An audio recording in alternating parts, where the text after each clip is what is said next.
panibagong taon upang ipagdiwang ang kahalagahan ng pagkakatatag ng Iglesia ni Cristo.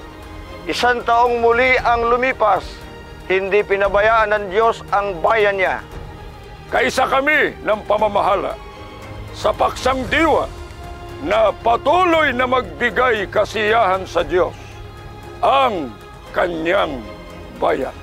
Mula sa mga kapatid, may tungkulin, ministro at mga manggagawa, kami po ay buong galak na bumabati ng Happy 110th Anniversary po!